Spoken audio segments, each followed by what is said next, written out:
Guess I get, I guess. Alright, I'm gonna go ahead and turn the volume on now. Hey guys, how are we doing? Yagamoth here, ready to run his linked past randomizer. Looking forward to this one myself. Hope you guys all enjoy. Without further ado, here's the man himself.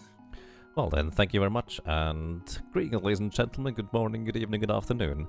I'll try to do commentary for people that may not even be familiar with the game at all. Quick introduction.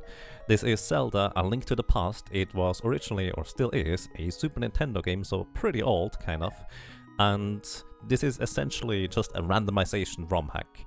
The original game is an adventure where you go in a more or less linear path with a bit of overworld exploration from one place to another. And the randomizer turns this more into a bit of a Metroidvania experience. Also, randomizer allows me to just choose a sprite, and unfortunately there is no I wanna be the guy sprite, but I felt like Marisa was kind of the most appropriate one for this. So I would say let's just go in 3, 2, 1, let's move. Alrighty, welcome ladies and gentlemen, and this seed is the worst is what the uncle says. This is kind of an ominous omen. Either way, how randomizer works is we just found a blue bottle in this chest here. Essentially, randomizer takes all the items that you find in any dungeon, any place, so to speak, and it puts them into random chests. I do not know where those chests are, which ones are going to be useful or not useful for that matter.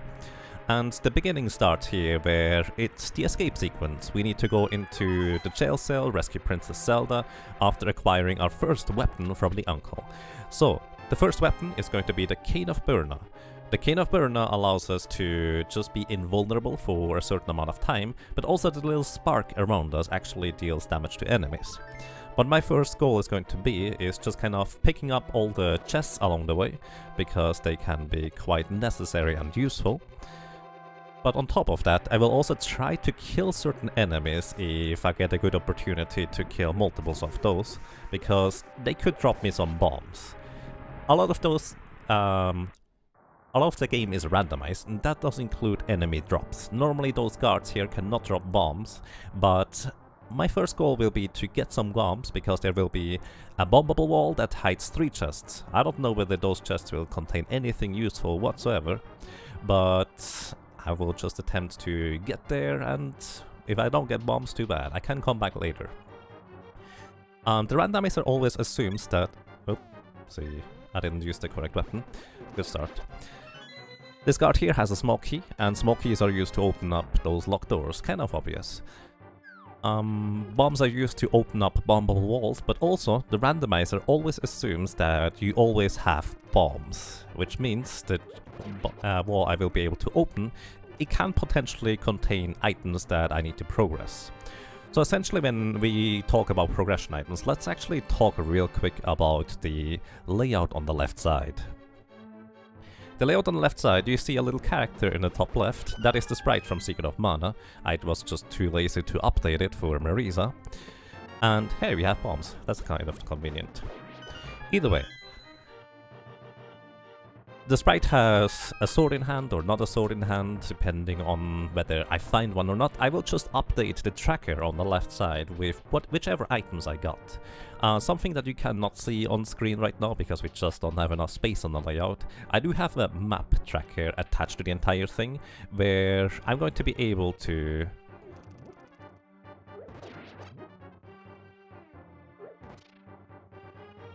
essentially track which item locations I can go to. In the original game, which is probably going to be what I usually call the vanilla game, it will normally just kind of have chests or heart pieces in most of those locations that I'm going to be visiting, or just some rupees or some similar types of chests. And we also just got a green book. We are now literate. The Book of Madora is an item that unlocks a few things. For one, it allows us to read what is on the pedestal. The Master Sword pedestal, which, well, normally contains the Master Sword, but it's a random item right now. It's very unlikely that there's any required item on the Master Sword pedestal, but it can still be there, and the knowledge of being there is useful.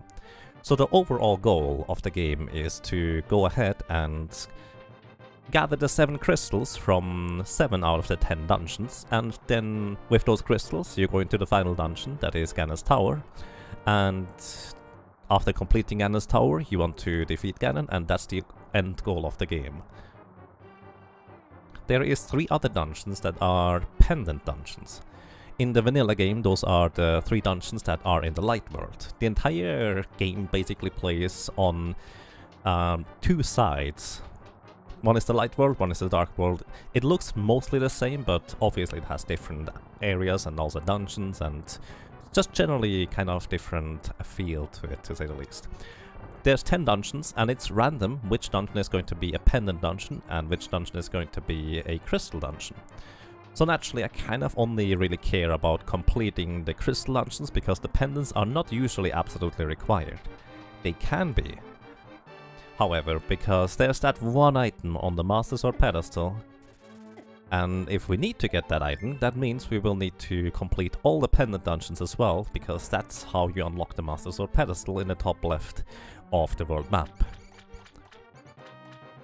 In the meantime, we just have Princess Zelda, and we are rescuing her. By the way, you can also play as Zelda. Unfortunately, it's not Link that you then rescue subsequently, but here's a rat, it has a key, and it can be kind of tricky to try and kill that one if you don't have necessarily much magic, or the weapon you're given consumes more magic than you would like to spend. So this is where I needed bombs. 1 bomb is good enough for me to have access to 3 more chests. And we get a piece of heart extending our life meter, an arrow capacity upgrade, and the bomb capacity upgrades. Bomb and arrow capacity upgrades are actually not normally in the original game by themselves. You can get them, but they are not in chests.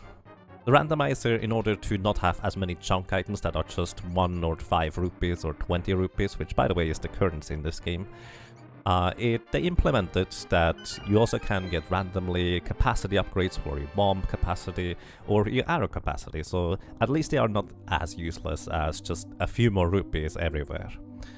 Alrighty, and if I paid attention, I could have actually known that this chest was a map. So each dungeon contains usually a few dungeon items, a few keys or a map or a compass. In this case, if I paid attention which chests contain what instead of talking the entire time, I could have said that, oh, I know this chest contains the map, because the map has to be somewhere in that area. And since I hadn't picked it up yet, well, there it had to be. So you could save a little bit of time by just kind of paying attention like that.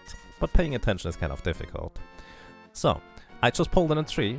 The tree pulls are a bit of a mysterious thing for a lot of people, but essentially how they work, they can have 3 different prize packages. And of course, the prize packages are randomized. Also here I just checked a cave. I cannot get the item over there yet, but checking the cave actually gives me information as to whether there might be a requirement for defeating one of the bosses, Aghanim. In this case it's 100 rupees, which would be nice to have, but they are not required, so I don't care about going there for now for that.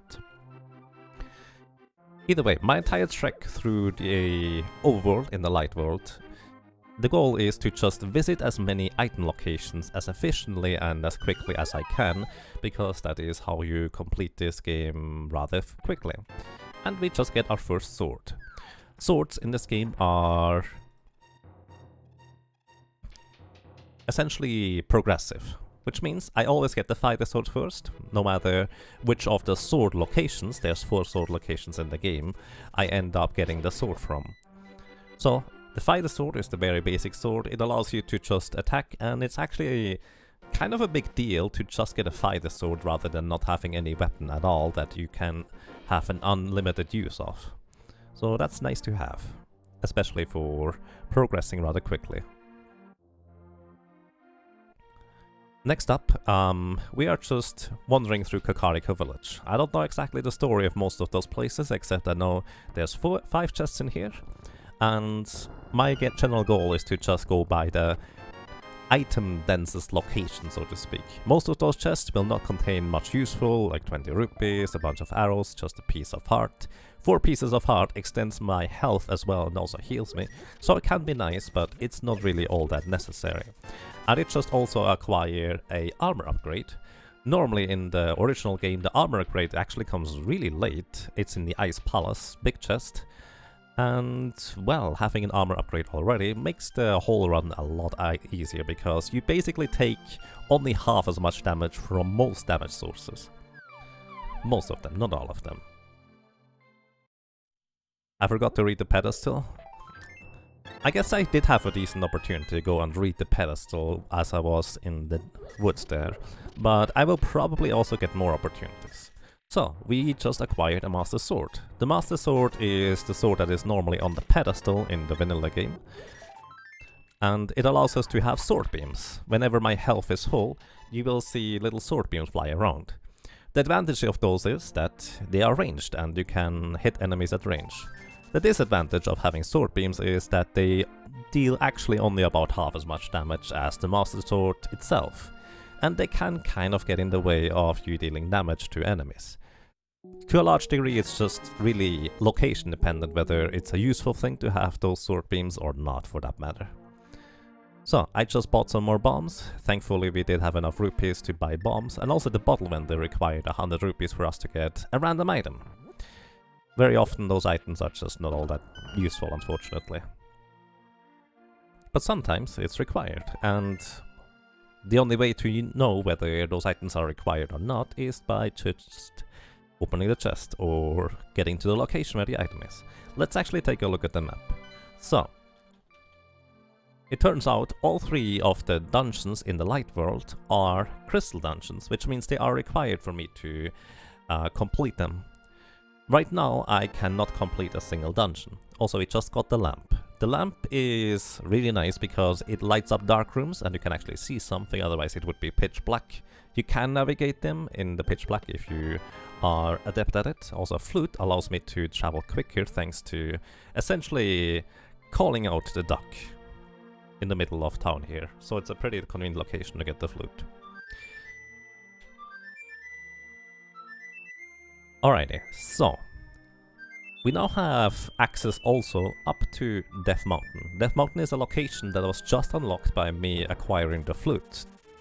The flute allows you to fly to 8 specific locations on the overworld, only in the light world though, and the way you get into certain places is, well, sometimes the logic requires you to have the flute and then you go up to Death Mountain and you find other things.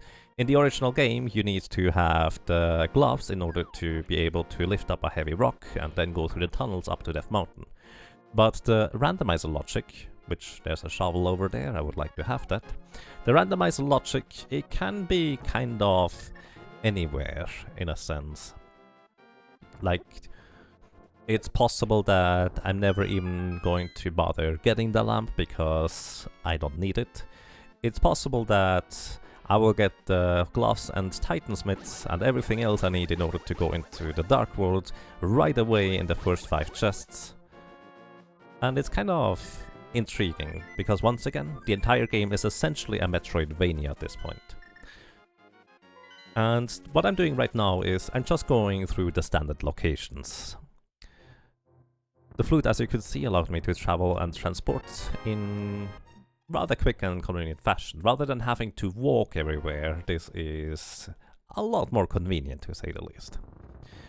It's worth noting that something just kind of came up. I do have a Master Sword and I have a lamp. Those 2 items are required in order for you to be able to complete a dungeon that I would like to not complete. That is the Hyrule Castle dungeon, or well, the tower, I guess. In that tower you will fight Fangame 1, one of the bosses, and fighting him allows you or grants you access to the dark world through those means. I would prefer not to do that because, well, that's kind of slow if I have to go through that dungeon just to get access to the dark world. I would much rather either find 2 glove upgrades or a glove upgrade and a hammer, which would also allow me access to the dark world.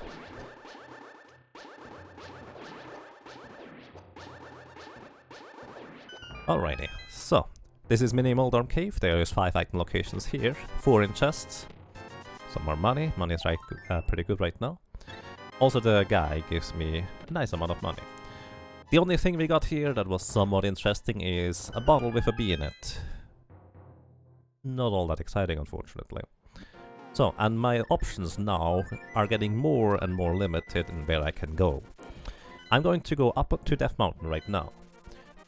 The main reason why I want to do this right now rather than later is I can rescue the old man here.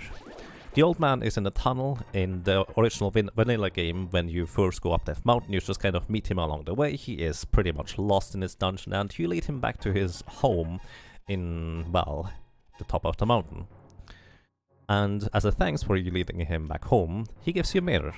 The mirror allows you to exit the dungeon to the entrance. It also allows you to switch from the dark world to the light world, but not the other way around. Unless you play a specific ROM hack. And today he just gives me a piece of heart. Thank you very much, sir, but unfortunately this is not what I'm looking for. So, we just go up Death Mountain. There is 1 item location that I can get to. And there is another item location I will be able to check out whether it is going to be anything remotely useful. That item location is on top of Spectacle Rock, as it's called. I can only access via the mirror from the Dark World. It is just a red rupee, so I really don't need to worry about that. Inside Spectacle Rock we have... Ooh, this is the Fire Rod. This is definitely one of the items that is usually required in order for you to beat the game. It's very rare that it's not necessary to have, to be acquired. Fire Rod is a bit like the lamp. It allows you to light torches, which is required in certain instances, to reach certain places, open up passages and the like. And it's also required in order to beat certain bosses. It's very versatile, also pretty good as a weapon in general, so that's nice. So now that I've rescued the old man, I have a really convenient location where I can start off reasonably quickly. After saving and quitting, just be outside and we fly away. Now, I earlier acquired the book. The book allows me to get the item whatever is on the ledge over there, in this case just an arrow capacity upgrade, and it also allows me to get into the Desert Palace. So Desert Palace very often is what we call boots locked, which means I will not be able to go anywhere or even complete the dungeon because I don't have the boots. But sometimes you don't need the boots in order to complete this dungeon. It could just be the map or the compass on the map, on the torch. A map allows you in the vanilla game to just look at the map and see the entire layout of the dungeon. The compass puts chests and item locations into those places too. So let's see what we have in this chest. Half magic. So while half magic is kind of convenient, unfortunately it is not a progression item, so it doesn't really lead me anywhere. It's also 1 out of 2 items from Desert Palace. And I know I cannot get any more items in there unless I have the boots. So that means I now know that the boots are absolutely required for me to go anywhere, essentially. Or more specifically, complete the game. What the boots do is they allow you to dash. Of course, we kind of would love to have the boots right away from the get-go as speedrunners because they just allow you to go fast. You move about 50% quicker after a short charge up with the boots. They're actually kind of technical and interesting to use. Boots also allow you to bonk into things, which certain things on torches, for example, they are required for you to bonk into the torch, and then the item, whatever is on top of the torch, you will be able to acquire it. And we just acquired silver arrows. Silver arrows normally are a late game item that allow you to defeat Ganon, or if you're lucky you can defeat certain other things with it. They are incredibly strong and powerful as a weapon, but we still need the bow for it.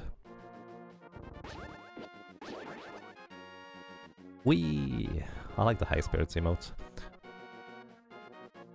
So yeah, silver arrows are really good, but they are kind of pointless until I get the bow.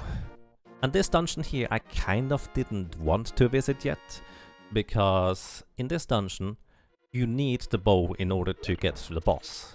There is no way around it, you just need the bow. And it's possible that the bow is in here, but more likely than not, it is not. What I'm also still lacking or looking for is an item called the Moon Pearl. The Moon Pearl is a just passive item that allows you access to the Dark World while basically being able to do something. In the vanilla game, when you first enter the Dark World, Link gets turned into a bunny. And the bunny basically can just walk around and mirror back to the light world if you have a mirror. And this is no different here. The bunny sprite for Marisa, I actually have no idea what it is. They also are subject to whichever sprite you're using. You cannot do a whole lot with the bunny, so you are very reliant on getting the Moon Pearl sooner rather than later before you can necessarily move on. So right now I could go and defeat Aghanim in order to have access to the Dark World on a very basic level, but I kind of would like to not do that until I have at least the Moon Pearl. So I will more likely than not just kind of exhaust all the item locations until there's literally nothing left to do aside from going to defeat Aghanim. Alrighty, just 10 arrows. Also early in the chest we acquired the boomerang. The boomerang allows me to stun enemies, and worth noting, in the original game after you stun on enemies they always drop a single rupee. Also this was the third item from this dungeon here, which means I know there is nothing left in here that could give me any progression, because the remainder of the item locations will either be maps or compass or keys or anything like that. I just need to keep count of how many items I'm picking up at a time. So there is exactly 2 item locations left that I can visit right now without... well, until I need to definitely go into Aghanim's tower. It's actually really unusual that you don't get the Moon Pearl until this late, in a sense. But it definitely looks a lot like this will be a seed where I will have to go and defeat Aghanim, since, well, I'm going to run out of options really quick. Alrighty, just a heart piece, and there's 1 more item location left now. So, in theory, I could actually do a sequence break in order to get to Zora early. Zora is essentially a merchant that sells you a random item for 500 rupees. 500 rupees is a lot, I only have 200 right now, so I would need to also farm the money. Plus, it's a sequence break. The game logic never really requires you to do sequence breaks in order to progress. It's not necessary, but they can definitely help you in order to avoid stuff like, let's say, Aghanim. Let's see what we have at this cave here. This is kind of an out-of-the-way location that very often you don't even get to visit, because more often than not it's nothing. Today it's the mirror. What the mirror allows me to do is I can now go up to Death Mountain. More specifically, I can go into the Tower of Hera, and this will be the first dungeon I'm going to be able to complete. Tower of Hera requires for you to have some form of being able to defeat Moldorm and potentially some form of lighting a torch in order to be able to guaranteed complete it. So you either need a sword or you need a hammer in order to be able to damage Moldorm. There's no other weapons that actually deal damage to him. And now we will see the bunny form of Marisa. Let's see. It's a mushroom. I really don't know the lore behind it, but she turns into a mushroom. Also worth noting, we do have a book. There's another option. If I have at least Master Sword, I will be able to get whatever item is here on this tablet. In the original game, this is the Ether tablet, and we get the Moon Pearl from it. That's kind of convenient. In the original game, this is the Ether tablet, which gives you the Ether medallion. You require the Ether medallion in the original game in order to enter one of the final dungeons, Misery Mire. Which medallion we require to enter Misery Mire, or for that matter, Turtle Rock, is once again randomized. So, you can hear the music. If you know this game, you might be a bit confused as to why is Dark World dungeon music in a Light World dungeon right here? And the answer is quite simple. Every crystal dungeon has this type of music right here, and every pendant dungeon has the Light World dungeon music. So, now we are in the Tower of Hera. The Tower of Hera has a total of 2 unique items in it. Also, I unfortunately will not be able to do a proper bomb jump, at least not the way I usually do it, because I don't know the lineup with this sprite, since I normally use a Moogle. Alrighty, now we have the Moon Pearl, and once we enter the Dark World, I will no longer turn into a bunny sprite. Kind of like bombs. Let's see. So this is 1 out of 2 items in this dungeon. It's not a terribly useful item, but it's one of the items that is in the dungeon, and I know there will be only 1 more total. This was the compass. What we still can find in this dungeon is... we already saw the map earlier. We picked it up. What I can still find in this dungeon is a small key that leads into the basement, or the item itself. In the latest logic, it's actually possible that the small key is locked in the chest in the basement, where you need a small key in order to get to in the first place. Alrighty, this is Moldorm, normally the 3rd boss of the game. Kind of simple in concept, but those areas on the sides, they drop you down to the next floor. If you drop down into the middle hole, you actually drop all the way down 2 floors. So it can be pretty awkward and ugly. Fortunately, I have a Master Sword. The Master Sword allows me to... Alright, there we get a small key. The Master Sword allows me to reasonably easily deal with him. In the vanilla game, you need to hit him 6 times with your little fighter sword. If I were to do Master Sword slashes, it would also be 6 times, but because I charge it up for a spin attack, it allows me to just kill him in 3 attacks there. After you defeat the boss, you get whatever dungeon prize there is, and in this case it's a crystal, one of the 7 crystals we now have already acquired after 25 minutes.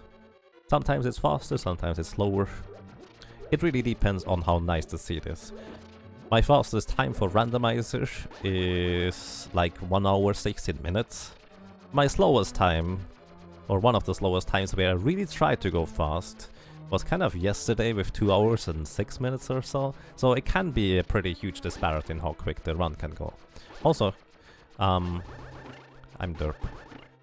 Hitting those crystal switches, as you may have been able to tell, they switch whether those pegs here are up or down, and that's kind of rude. I'm not particularly good at avoiding those tiles, apparently. So yeah, the switches are kind of straightforward. There's only 2 configurations. So this is the chest where you needed to have a fire source, either the fire rod or the lamp. And we get a bow. Okay, so this is interesting. Because the bow is absolutely required item 100% of the time. However, it... Oops, I went to the wrong place, whatever. However, it does not actually unlock anything new, so to speak. Also, let's actually real quick address the tracker on the side. Some people may be confused about the treasure chest that you can see.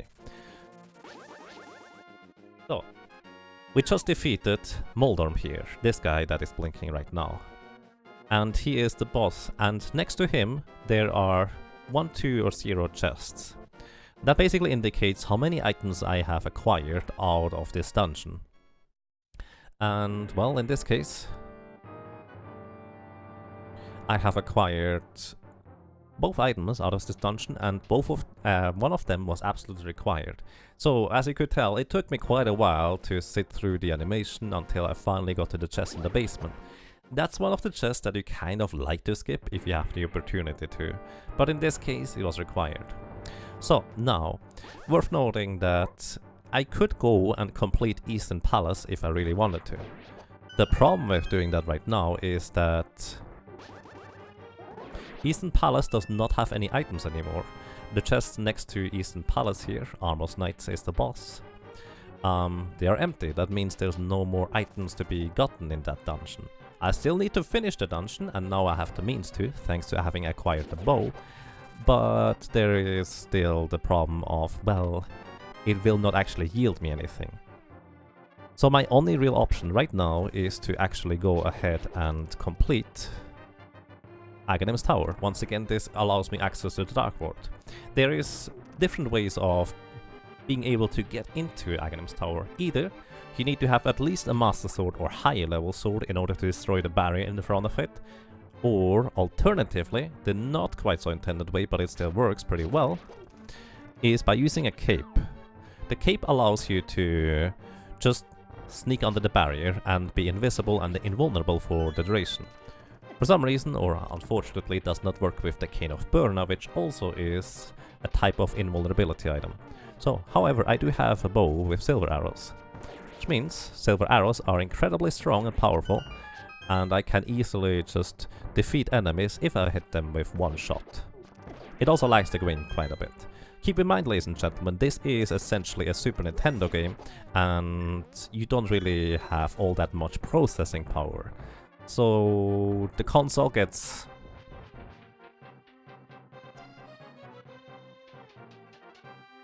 pretty worked up and laggy really quick. And oops, whoopsie. For note, I am playing this game on console right now. One thing I have not tested so far is actually killing those guys after stunning them. Once again, the stun drop price is randomized. In this case, it's actually like the vanilla game, just 1 green rupee. Not really useful. Alrighty, this is Aghanim. By the way, the mouth of Aghanim is below where you think is the mouth initially. I still don't see it properly. Whatever. You may have seen he just made Princess Zelda disappear that was never really kidnapped in the first place, but it's randomizer, so you get stuff out of sequence. So, this is one of the big bad guys, or more specifically, the big bad guy. He's pretty simple in concept. He shoots at you either one of those reflectable big projectiles that I want to reflect to him as quick as possible in order to damage him, or he shoots at you the blue balls. The blue balls, you kind of don't want to see more than 2 of them, because every 4th attack he will shoot a lightning. I also position myself in a way where I push him towards the middle. And that essentially makes his travel to his next random location more likely than not quicker. Alrighty, by the way, right now he has a 50-50 shot whether he uses blue balls or a, well, reflectable projectile. This would be the last hit if he grants it to me. Nice. Alrighty, he would have done a lightning right after this, so we don't need to worry about that. Aghanim defeated, and we now have access to the Dark World on top of the pyramid. Let's check out the Dark World. 1, 2, 1, 2, 3, 1, 2, 3, 1, 1, 2, 1, 2, 3, 4, 1, 2, 3, 4. Alrighty. So it turns out that we have a pendant in Palace of Darkness, which is the one dungeon we currently have access to. Also, there's flippers over here. The flippers allow you to swim. There is means and ways around having to have flippers for certain instances, but they are always required if you need to go ahead and clear out the Swamp Palace. Swamp Palace is the one in the center south region of the area. To the east over here, we have the Palace of Darkness. Also, while I'm already here, here's one item location I can check out. So this is how the mirror works. Essentially, the Dark World is more or less a copy of the Light World. And as you can see, I can more or less freely switch between the Dark and the Light World. And visiting this hobo under the bridge, who has a random item for me,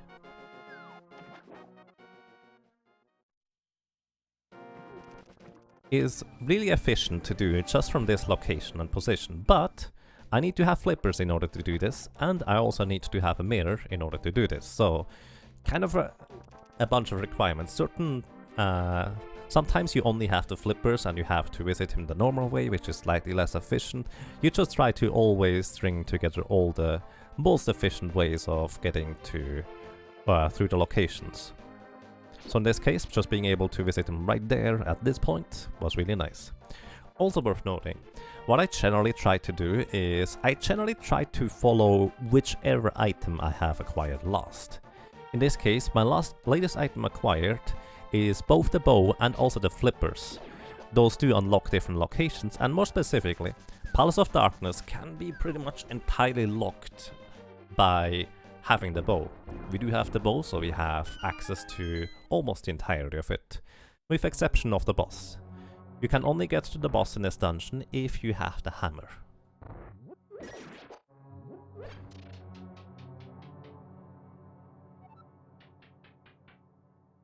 Alrighty, so you may also see me sometimes do a few weird movements and wiggling around and stuff like that. Most of the time those are attempts at being subtly really efficient and effective about movement, but I'm not as good as many other players mechanically. I just try to do the things anyways. Alrighty, so this dungeon here, it has a total of 5 small keys that you can find in chests and such. We also just found a mushroom. 5 small keys in chests anyways, and a total of 5 unique items. So we just found 2 unique items, which also means at the same time, the rest of this dungeon is actually bow locked, which is somewhat relevant, because it tells me that, hey, the game gave me the bow in order to potentially explore a location that is locked by the bow, and in this case this is the only location that is still here that can yield potential items. So I pretty much expect there to be a item that will allow me progress anywhere further into the game, or basically being able to reach new locations. So I fully expect that to be here. So those 2 chests I believe have to be small keys. Actually, only this one had to be a small key. The other one could be something else, but it is a small key anyways. Okay. No, that's 3 actually. Oh, that's interesting. So, basically knowing how the randomizer logic works is really handy, because I can tell you that this chest over there on the left, it will contain a small key. The reason for that is because there have to be 4 small keys at all time in the front of the Palace of Darkness. We are now heading into the back right here. And if there would be less than 4 keys at a time, it's possible that you would get soft locked. The randomizer logic will always make certain that you can complete the game without getting locked into things or places where you can't go necessarily. Alrighty, also here's a bunch of money on the ground. I like picking it up if I have some bottles and also be able to buy some potions. Plus I do need a little bit of money sometimes for other purposes as well. So also, we just acquired a 3rd small key, which means there's going to be something in the chest just south of here. If I only have 2 small keys while I would be at this position, I would also know that this chest here has to be a small key. In this case, it is the big key. Knowing that this is the big key, I can now go over and get to the big chest. Once again, all of those chests here were locked by the bow, so I still expect to be finding something in here. Or maybe I've already found it with the mushroom. Here we have an armor upgrade.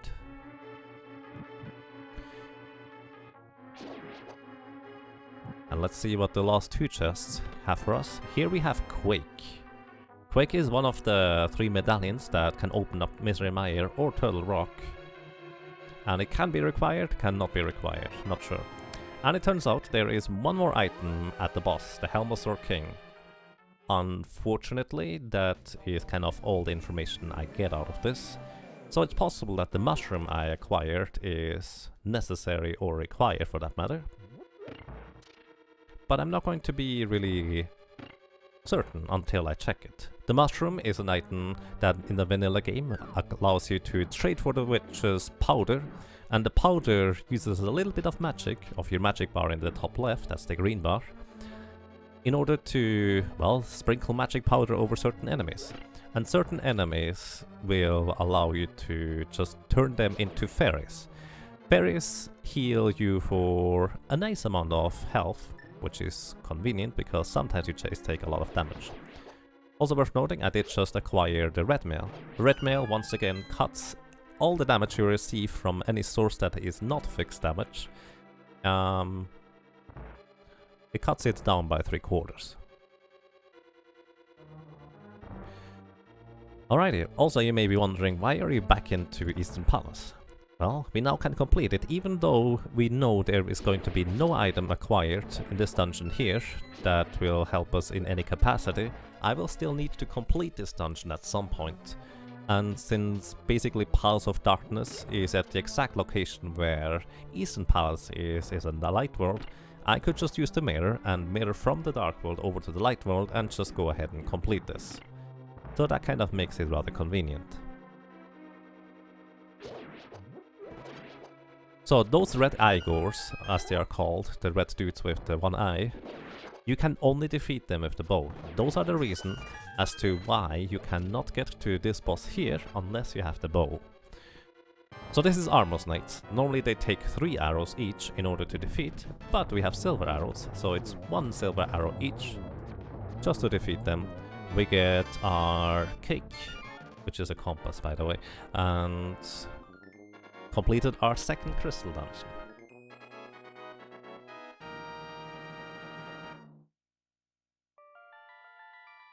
Okay, now, what I will want to do is, I will want to now wander through the Dark World up to the flipper locked locations, and also, actually I don't have the gloves, so never mind, I don't have gloves. What I wanted to do is, I wanted to go to a pretty out of the way location that is called Catfish. And you normally don't get much of a good opportunity to visit that location, and more often than not you just hope there's nothing there. But in this case I would have had a good opportunity to visit Catfish if I had gloves. Gloves allow you to lift up heavy objects, but I don't have gloves and I can't lift up the rock that is blocking the way to Catfish, so I kind of have to use the alternative path in order to get to the area over there in general. So this is essentially a warp from Lake Hylia over to the top right of the map. That is where Zora is residing. And here we have a glove. So, curiously enough, I could have gotten this glove already if I were to have done a sequence break to go into this cave. You can do a sequence break to go into those caves if you really want to. More often than not it doesn't yield you any benefits, but in this case I would have had the gloves already. And oh my goodness, there is the Titansmiths right there. So we basically found both glove upgrades in quick succession. You always found the first glove first and then the second glove second, as in the Titansmiths allow you to lift up even heavier objects and essentially lift up the dark rocks. The light colored rocks I could lift up right now already, thanks to having the gloves right now. So, unfortunately, without the flippers, there's actually no possible way for me to sequence break over to this location. There is means to sequence break over here if you have boots or a bottle with a fairy in it. But unfortunately, I have neither. So I was kind of stuck actually going the path that I ended up going. Which means now we finally have access to the majority of the Dark World. Not entirely sure why I ended up, starting in the Sanctuary, but that's kind of slow. Okie dokie. And we get scammed. Yes, you pay 500 rupees for a random item, and in this case, Zora just gave me 20 rupees back. And as people like to call it, he just gave me a life lesson. Don't invest into something that you expect something in return. But, well, it's Randomizer, you kind of have to check it if you're in the area. I mean, you could just skip checking Zora if you really wanted to. And it can work out because very often he doesn't have anything worthwhile. But sometimes you also get burned. And because this is a marathon run, I would rather be more efficient than not. Okay, now we are in the northwest corner of the Dark World. This is Skullwoods. It's normally the 6th dungeon of the game, and in Skullwoods you would find a fire rod that allows you entry to the backside of Skullwoods and also complete the dungeon. What that means for us in Randomizer is that we actually need the fire rod, more or less usually before we enter this dungeon, in order to be able to clear it. We need the fire rod in order to get into the section portion of Skullwoods. There is really not much of a way around it. Here we have a big key. I already found 20 rupees in a chest earlier. The 20 rupees allow me to know that, hey, there's only one more possible item in this dungeon here. Where it is, I don't know. But since I'm already here checking the big chest, I do a little bomb jump across the gap that is not quite intended. And also not required, by the way. There's always another way around it if you don't know how to bomb jump anywhere. But it's just faster to do it this way. Alrighty, this is actually one of the few dungeons where you don't need the big key in order to open up any closed doors. The only reason why you need the big key in this dungeon is in order to get access to the big chest. Maybe something worth mentioning, the small key count you can see in the top right. Once I pick up this small key under the pot here, it will go up by 1.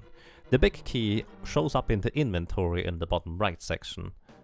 And this dungeon here is kind of special in that it has no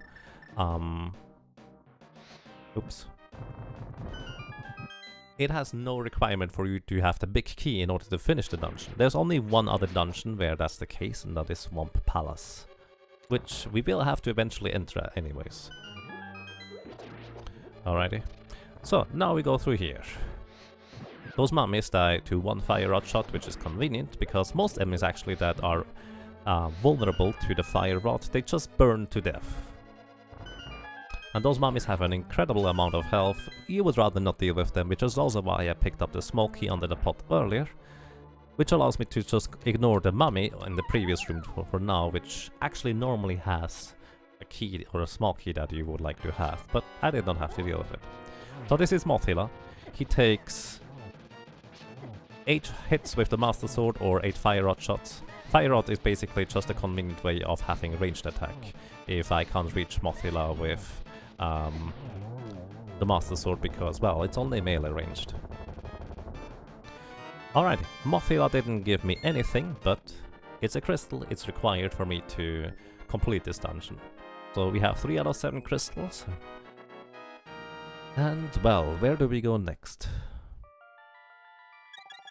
Actually, the answer for that one is pretty clear. There is still one item somewhere in Skull Woods, and there's only 2 item locations left where that item could be. The reason why I defeated Mothila first is because maybe Mothila had the second item from this dungeon. And then I would not have had to go back and check all the other chests. So it's kind of about efficiency for that matter too. So this is one of the 2 locations on this chest here, let's see. And it's the compass. Which means we have to go all the way back to the other chest, which I kind of skipped and I hoped I would not have to open, in order to, well, open it.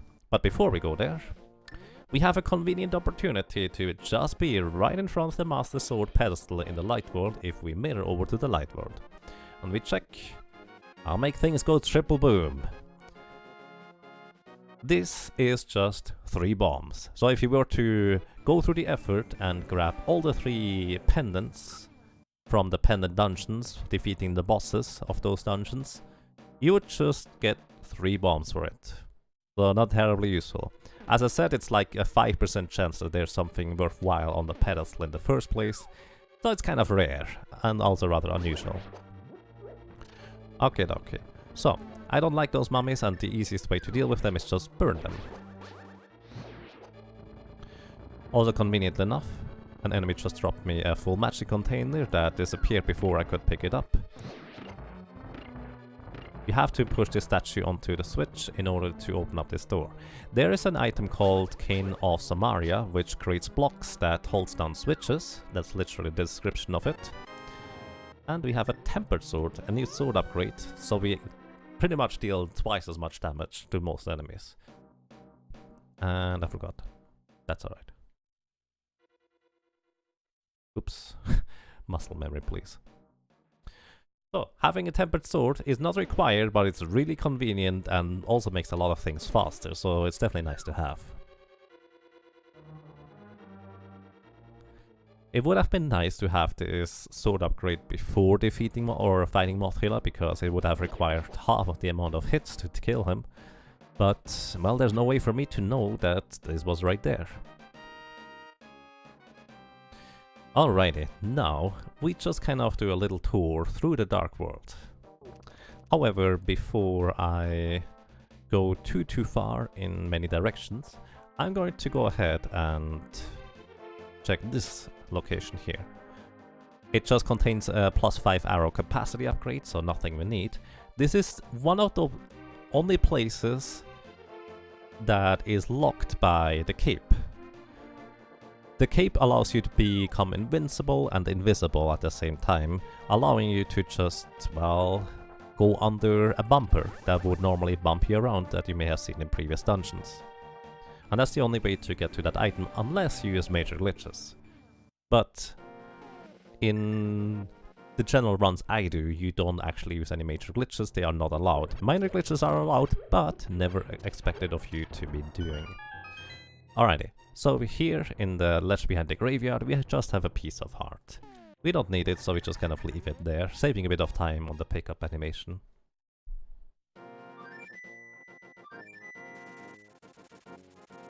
By the way, if you have any questions, feel free to ask. I will try to do my best to answer them. I may sometimes get a bit caught up in the mindset of, oh, people know what I'm doing anyways, they know the game, they may know the original game, but that's not necessarily true. Maybe you are someone who just has never even seen the original game, and that is kind of normal. Alrighty, so I just checked the item requirement, or more specifically the medallion requirement for Misery Mire. It turns out I need the Ether Medallion, kind of like in the original game, in order to get into Misery Mire, and we just got a pretty big item right there with the hammer. The hammer allows us access to quite a few locations, because there is a lot of hammer pegs that can only be traversed if you have the hammer, and that's really nice. I will try, Sword Slinger, I will try. Alrighty, so we know that we need the Ether Medallion too. So far, we don't have an Ether Medallion. Alrighty, now where do we go next? I would say we go ahead and just go back up to Death Mountain. The reason why I want to go back up Death Mountain is, now with the hammer, we have access to the east side of Death Mountain. There is 8 items in the Light World, and there is another 3 items from the Dark World that we can access over there right now. If we had a hookshot, we could actually access 4 more items than that too. But we don't have a hookshot. And yes, I do use a location tracker that you cannot see, unfortunately, but we just don't quite have enough space on the layout. It's also worth noting that there is a place called Spike Cave just below me, that by logic you need at least 1 invulnerability item and a magic extension. Well, unless you have the Kin of Burna, which makes the magic extension not necessary. Magic extension is essentially a bottle where you can put in a green potion or a blue potion which refills magic in order for you to guarantee to not have to take any damage. Alrighty, now we're on the East Death Mountain. We checked the item out there in the floating island. There's nothing on the floating island of value, just 5 rupees, so we kind of put it out of our minds for now. And now we go through the slow spiral cave. This is the biggest example of you kind of would really like to have boots at this point in order to go fast. But we don't have boots, so we cannot really go fast, so we are kind of bound to just slowly, eventually get to this chest here.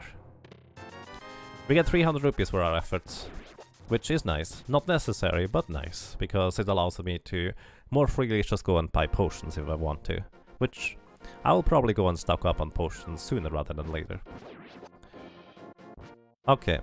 Here's another little trick. This is a Japanese 1.0 version exclusive. The mirror does not transport you back to the entrance of a cave like this one, or a dungeon place like this one. Only in dungeons it transports you to the entrance if you use the mirror.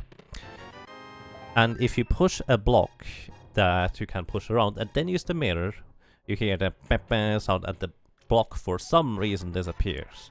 I don't actually know why that happens, but it's a 1.0 Japanese Zelda version exclusive glitch. Which, by the way, the randomizer is based on that. And we just acquired the Bombos Medallion.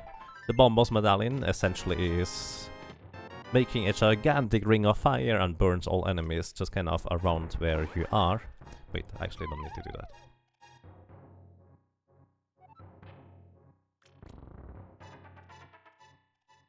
For our purposes, Bomb Boss right now could be a key to opening up Turtle Rock, but that might be its only purpose for that matter. It can be still convenient for the boss in the Ice Palace, because it allows you to crack his shell open with just one spell cast, using a lot less magic than you would use up for the Fire Rod. But it's not required because, well, we already do have the Fire Rod. So, I'm actually not entirely sure. I think I would have been more efficient, if I went into the Dark World on top of the mountain. Either way, we're now on the Dark World, Death Mountain area. There's 2 chests that I can get to right now. If I had boots, I could access 1 more chest. If I had the hookshot, I could access 4 more chests. But unfortunately, nothing over here of particular value. Which means we are just kind of walking out of here and check out what the medallion requirement for Turtle Rock is. Essentially, knowledge as to whether you have already the medallion that you need or not is really useful. Right now we know it's Ether. So, coincidentally, both Turtle Rock and also Misery Mire are locked by the Ether medallion, which is actually somewhat oddly convenient, because I don't have to look for anything else, I just need that Ether medallion. And I also never have to worry about Ether medallion being inside Turtle Rock or having to go into Turtle Rock early anytime soon. As soon as I get the Ether medallion, I will be able to go into those dungeons. So, King of Burna, once again, it does grant you invulnerability. It also lags quite a lot in a lot of places where there's enemies. There's no enemies here, so it's fine. But as you could see, you probably need some form of invulnerability item, otherwise you die. Unfortunately, there was nothing of value in Spike Cave. And now at this point, because I have a mirror, and because I also have a Moon Pearl, and defeated Aghanim, if I save and quit in the Dark World, I will always land back in the Dark World. Alrighty, I'm going to go ahead and turn in the mushroom to the witch here. And this will give me a random item. The main reason why I want to do this right now is it's a quick check for an item, but kind of also conveniently enough, it allows me to see, or not see, it allows me to buy potions. Blue potions refill both your magic and your health to the max. I thought I checked it. Oh, there's still a bee in there. Also, talking to the store clerk there actually gives you full health. Basically gives you a sample of the red potion, I guess. Alrighty. Now, our options are kind of limited in terms of being able to just visit a location or visit another dungeon that we need to clear. Since we could enter Swamp Palace if we wanted to, but unfortunately there's no guarantee we will be able to clear it because, well, we need the hookshot in order to go much further. In the original game, you actually get hookshot in that dungeon, but ironically, in the randomizer, you usually want to have the hookshot or a specific item you need to clear the dungeon before you enter the dungeon in the first place, because, well, chances are you will not get it in there. And the trolliest thing is if you actually get those items in those dungeons. You know what? I'm actually going to check the first 4 chests in this dungeon here. Maybe I go all the way, we'll see. So this is Thieves Town. Normally I think the 7th dungeon of the vanilla game. It's actually kind of simple and straightforward to complete. It has 4 unique items in it, plus this is kind of a special case scenario. While it is a pendant, it is the green pendant. If you collect the green pendant and show it over to Sahasrara, who lives near the Eastern Palace, he will give you 1 additional item. That item could be very much required or necessary for you to get. And I think I'm just going to go ahead and clear out this dungeon as a whole. It can be a bit confusing if you don't necessarily know the layout, but after you run the game for a while, or just randomize it really, it just burns itself into your muscle memories. There's little optimizations and tricks you can do in various places. So here we are. Thieves' Town, very often in Randomizer, especially if it's a crystal dungeon, is one of the first dungeons in especially the Dark World that you want to complete, because the requirements for you to complete these dungeons are very, very low and simple. All you need to do is have access to the Dark World on the west side and some form of being able to damage the boss. And there's quite a lot of weapons with which you can damage the boss. And it's also reasonably simple and easy to do. The one catch is, if you don't have the hammer, there is one item location you will not have access to inside the dungeon. But, like, I don't know, 50% of the time, you don't even need to access that location guaranteed, because it is a dungeon item, or it might just be something else completely useless that you don't need. I say 50%, it could also be the small key in that chest. We'll see. By the way, playing the flute inside a dungeon just doesn't do anything. You can just press it, and I don't really have much of a reason to switch item until just now, where I will need the bombs in order to crack open the floor. So, I cracked this floor open here, and as you can see, there's light shining into the place there. Now the light shines into the hole, and the literal room below this hole here actually contains the boss room. So in the vanilla game, what you basically are tasked with is you need to go and save all the maidens from Ganon's grasp. He has imprisoned them in the crystals, and well, you need to free them. And essentially the boss of this dungeon poses as one of those maidens and disguises him or herself. And you basically just kind of, like in the beginning of the game, you go and grab that fake maiden and she just walks behind you, as if you were to rescue her and lead out of the dungeon. But in reality what you need to do is you need to lead her into the light. So, curious enough, you may have noticed I don't have a small key. You need a small key in order to access that one location I was talking about earlier with the hammer. In this case, I know guaranteed that the small key is actually locked in that chest. Which means the final item from this dungeon will be unblind. On top of that, as a little added bonus, I will get the green pendant, which allows me to visit one more other item location. You can't tell if chat is slow or chat died. I'm sorry, I tend to have that kind of effect on chats. So either way, blind is kind of simple. It doesn't actually matter how much damage you deal. Blind always requires 3 hits in each of the phases in order for you to, well, push through the fight, and after 9 hits total, you will be able to defeat blind. Actually kind of messed up the fight. So unfortunately, it's just a red rupee. Defeating blind, or even just going into Thieves' Town right now, has not paid off at all. There's still one chance that the green pendant could be required or lead us to some required item, but chances are I just wasted about 4 or 5 minutes in here. The rupee again! It's chasing us! I mean, what do you think? How many rupees does Marisa have in her hair, considering her hair is rather red?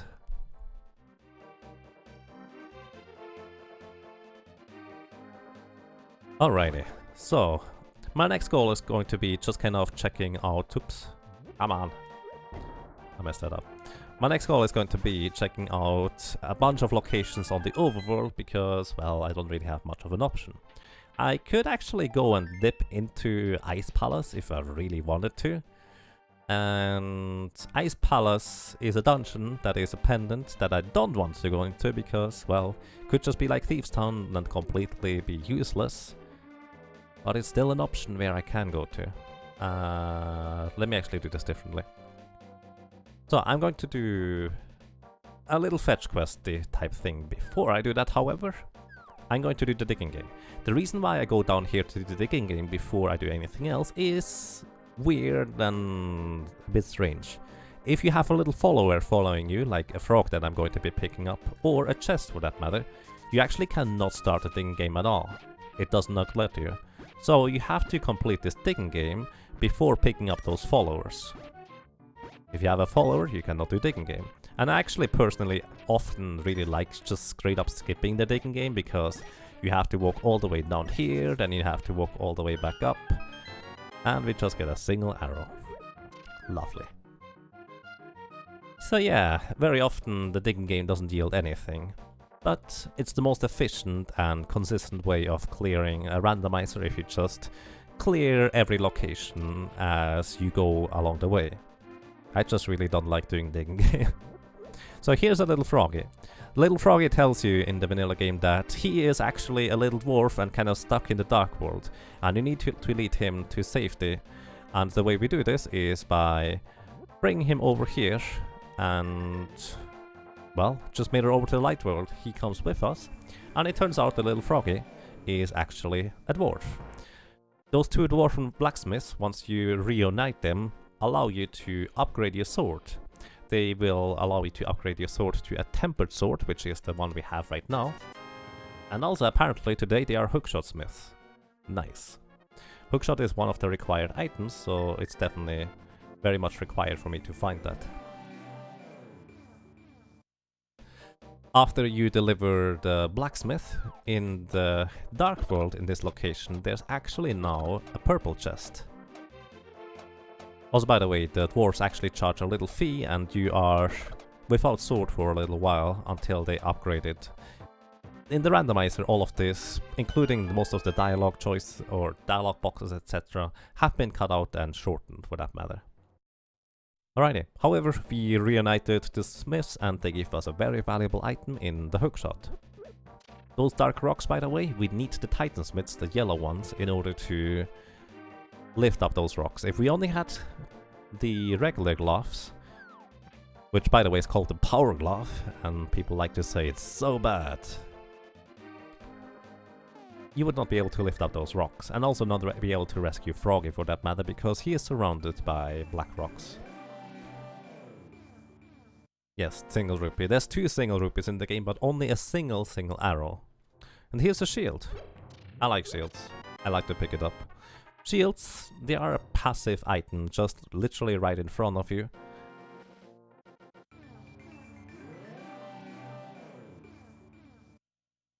And they block certain projectiles. The basic shield only blocks projectiles like arrows or thrown spears and stuff like that. The upgraded version of the shield, which by the way, shields are always also progressive, will block fireballs, and the final shield will actually block lasers and larger fire projectiles, which can be really good. Alrighty, so we just completed pretty much our Dark World tour, as I like to call it. And we were able to do most of the things along the way. So, you bring this blue chest to this guy here.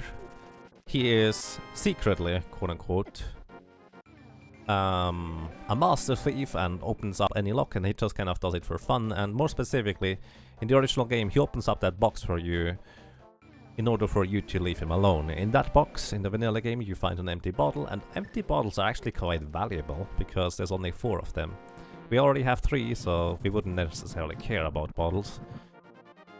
And oh my goodness, nice. We got the ice rod. Ladies and gentlemen, this is the item that I like to find as soon as possible. Obviously, I don't really have much of a choice, but the ice rod is required for just exactly one boss, one specific place. And because of this nature of it being really only required for that one specific place, and it's at the same time being a required crystal dungeon, well, unfortunately very often the ice rod is just literally anywhere. You can get lucky and get it early, or just along the way like I did, or it can be that you're just hunting for that ice rod for the remainder of the game. Ice Rod normally is on the east side of the Lake Hylia Island, the cave we bombed open relatively early. Not in this case. Yagamoth, the ice rod, it gets cold over here. Coincidence? I think not. I'm sorry. I did not mean to make it that cold for you. By the way, certain chests like this one always contain specific items, like this one has to contain a small key, otherwise we would not be able to open up that locked door. Okay, now at this point we have 3 more items that are required for us to beat the game. One is the boots. We need the boots in order to clean out Desert Palace, because there's an item on the torch. 2, we need the Cane of Samaria, which creates blocks to hold down a switch, which is required in order to get to the boss in Misery Mire.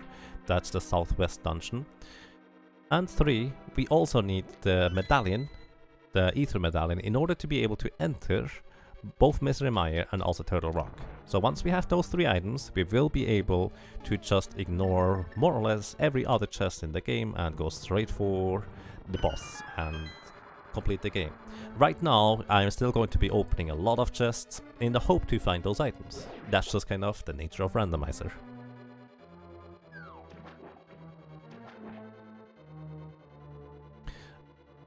Yes, indeed. So, this is why we need the hookshot.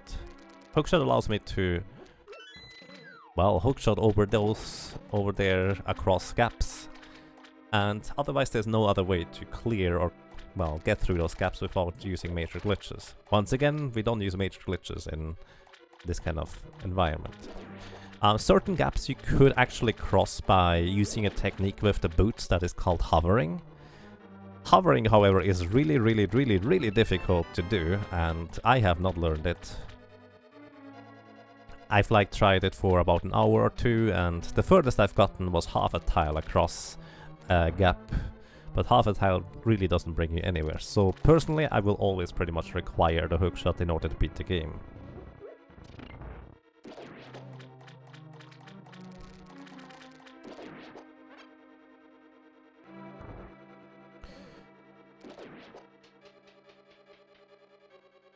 Alrighty.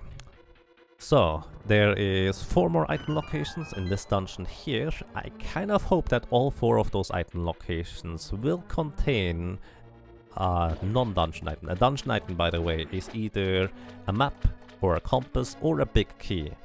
I don't need the big key to clear this dungeon here, and there's the compass. The reason why I kind of hope that I would not find any of the other items was that there is the left side of swamp, and getting to the left side of swamp is really slow. You kind of want to really avoid that. And going over there for just 1 item is not particularly much fun, especially since we actually have not found the big key yet. And if the big key is on the left side of swamp, that means I have to go all the way to the left and then guaranteed to go all the way back to the middle of the area.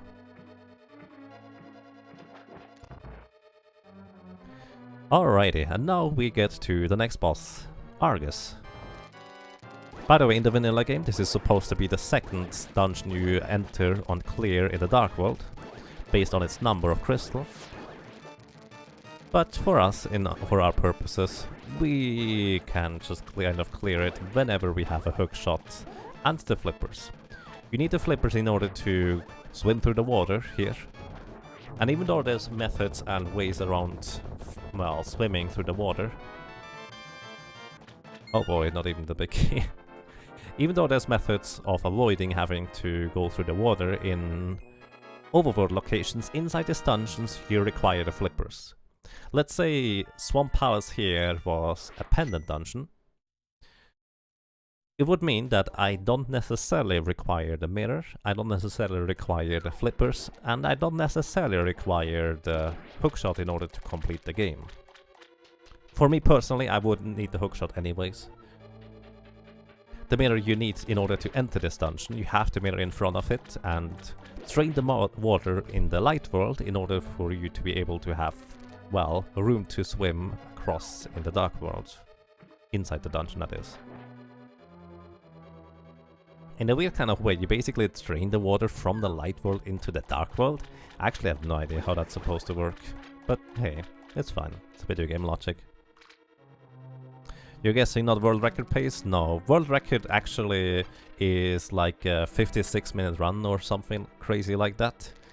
You need to get incredibly lucky, but also on top of that need to be really good. I'm okay at this game. So I would need pretty ridiculously insanely good luck in order to beat it that quick. Alrighty, now with this switch we drain the water in here, or well, we put water into those basins. Flip the switch again, otherwise we only have access to one of the two chests. And then we walk over to the left side. Unfortunately, it is guaranteed that we will find the big key on the left side, which means I will have to walk all the way back over to the middle here, so it's kind of slow. This is one of those locations, once again, where frequently you just like to ignore it. You can just gamble that, hey, that is like a 3-minute time investment to go to the left side of swamp. Maybe I can just skip it this time. And often it will work out, but also, reasonably frequently-ish, it will kind of burn you. And especially if you're racing against other people that are playing the same seed, as in the same randomization of the game, it can kind of backfire, because suddenly you never checked out the left side of swamp. And that also means you will have to eventually go back in here, because there could be a required item in here. Hopefully that doesn't happen now. Actually, I guarantee it doesn't happen now, because I already check everything anyways. It'll be fine.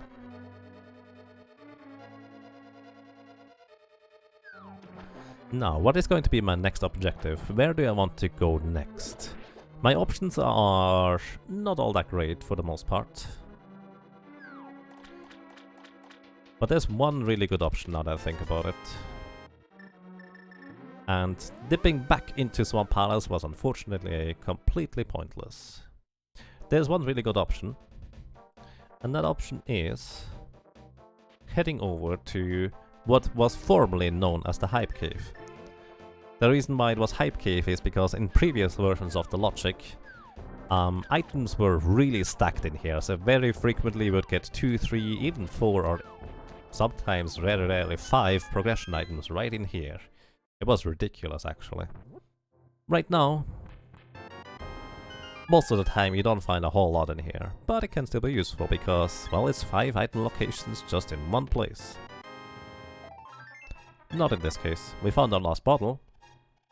Not terribly helpful, but we found it. Okie dokie. Our options are now getting less and less ideal. So...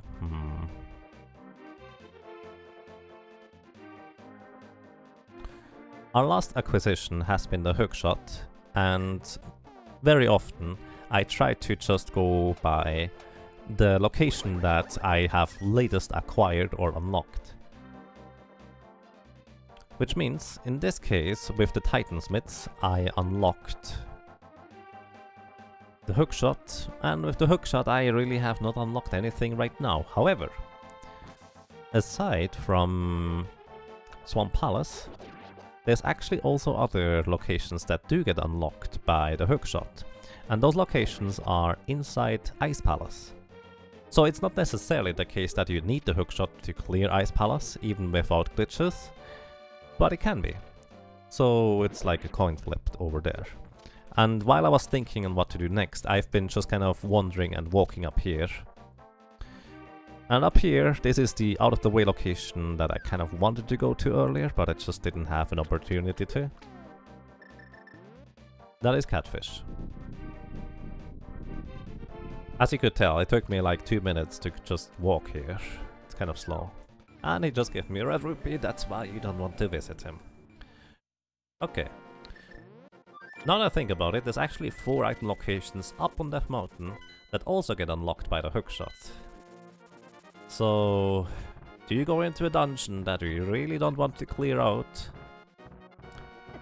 in Ice Palace, or do you go up here with the hookshot hoping to find some more progression? So, Dungeons actually have very slightly higher increased likelihood of containing progression item, just based on how the general system and logic works. So even though it's 3 item locations in Ice Palace and 4 item locations up here that we can go to now, it's not really guaranteed which one is going to be faster.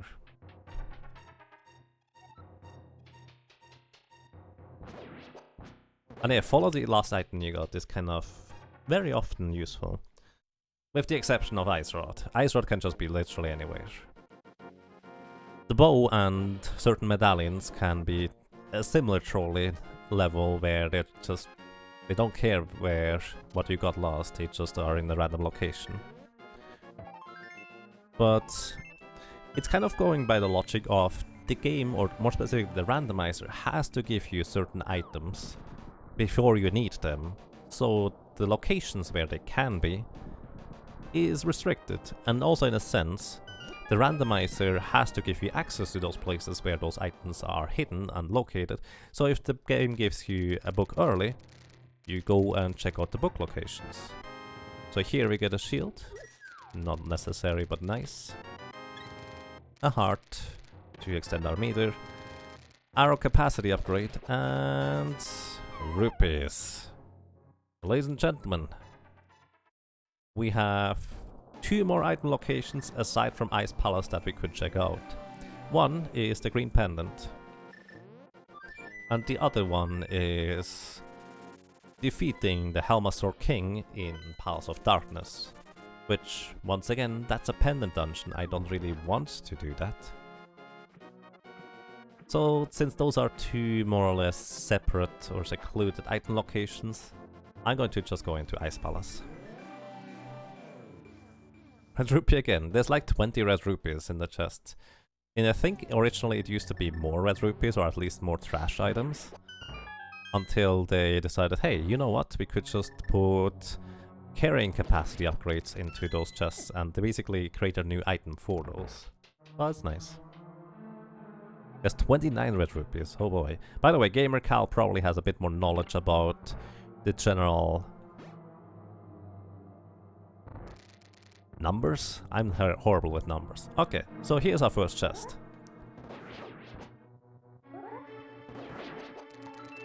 Defeating all those penguins gives us a map. So this is both good and bad.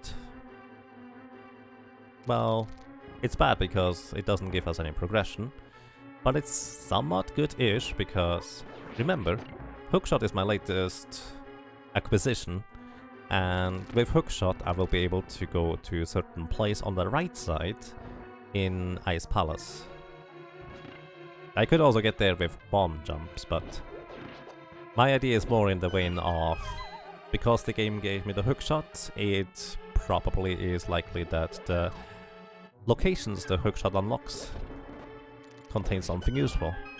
Unfortunately, since I pretty much literally checked everything else before going here, it's not all that great of news, I guess, anyways. Either way, here I'm going to be not doing a bomb jump. So you could do a bomb jump in order to avoid having to flip the switch later. Actually, you know what? I'm going to do bomb jump. Okay, let me explain why I just kind of flip-flop back. Normally, if I don't want to necessarily clear the dungeon, or I want to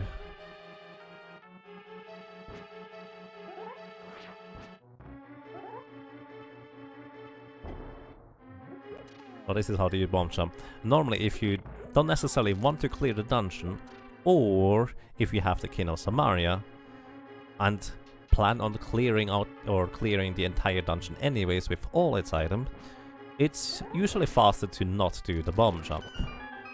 However, I don't have the King of Samaria, and there could be an item on the boss, and the way you get to the boss is actually really slow. Because in the vanilla game, the design essentially expects you to make 2 full loops through the entirety of the dungeon. And that takes a while to get anywhere.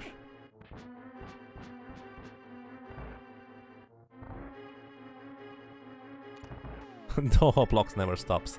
Yeah, I figured it would be the most appropriate one since unfortunately there is no I wanna be the guy sprite. If you guys want to, there is guides on how to submit and implement new sprites. So one of you could create an I wanna be the guy sprite that fangame players could play with.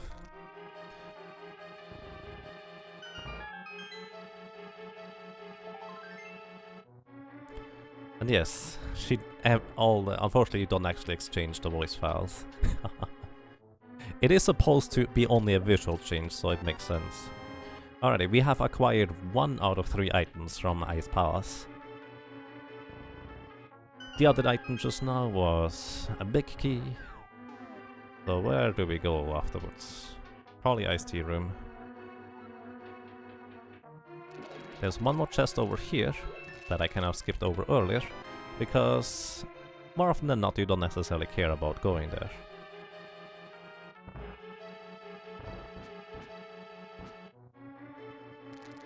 Wonder whether it would have been faster for me to drop down first before going here.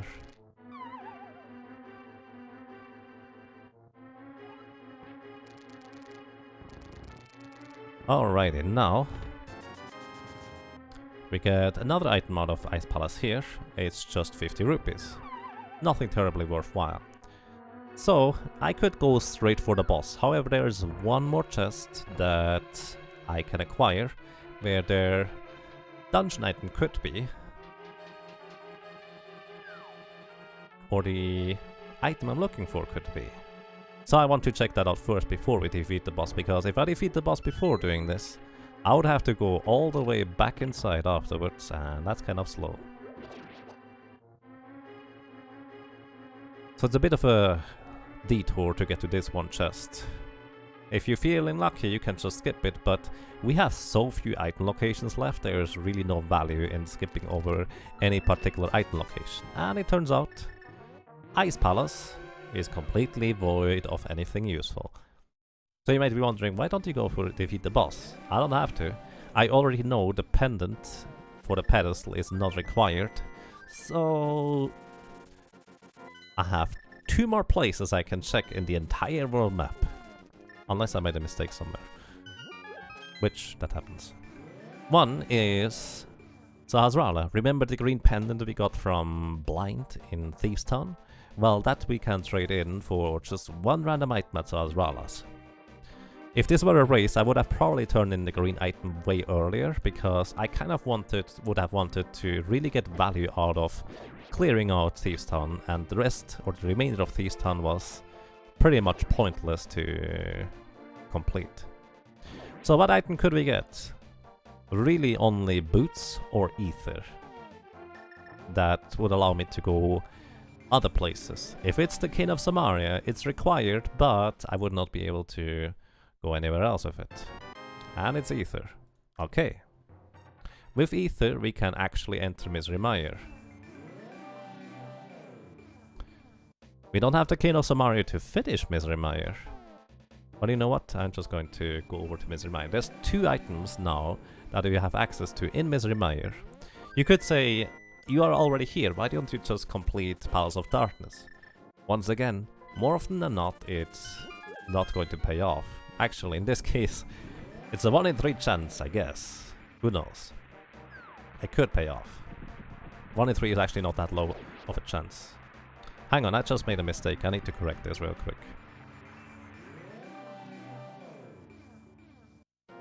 I made a very important mistake, let's put it that way. Alrighty, so here. See this birdie? I wanted this birdie to come along, and I accidentally killed it out of habit. Because we are opening up this dungeon here with ether, and ether is essentially an ice spell.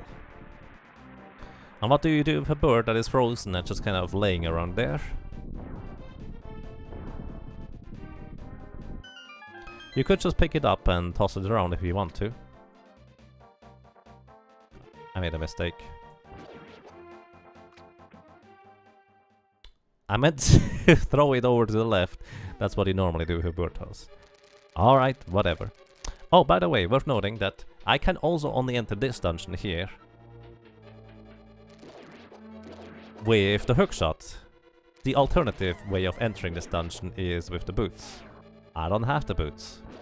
So, curiously enough, in the end I was probably right that hookshot locations were necessary in order to go somewhere. Unfortunately, until just now, I did not know that I did technically have access to Misery Mire by, well, getting the medallion from Zrala. Wasn't disappointed, fair enough. So yeah, bird toss is just kind of a meme in the Zelda community. The only thing bird toss does, it wastes time. There's no really any reason to do that. Alrighty, Misery Mire. It has, I think, 3 small keys in chests. 2 of the item locations are map and compass, and only 2 items total are unique in this dungeon. Which ones? I don't know. That's kind of what you're figuring out here. Okay, this is 1 out of 2, and the chance for Helmasaur King being required just increased by... what is that? 16.3 or 16.6 infinite percent, whatever. It's a game of numbers, but sometimes the numbers just don't work in your favor.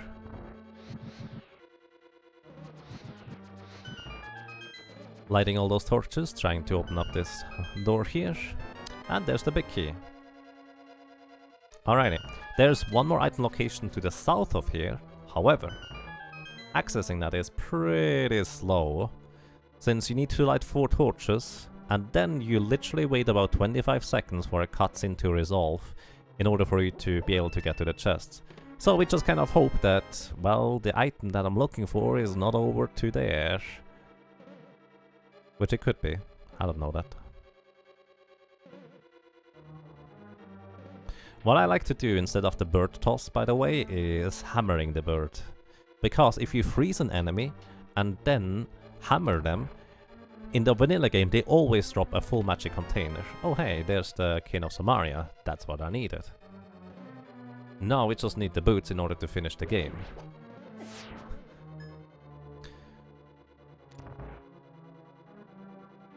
I'll probably want to use a blue potion soon.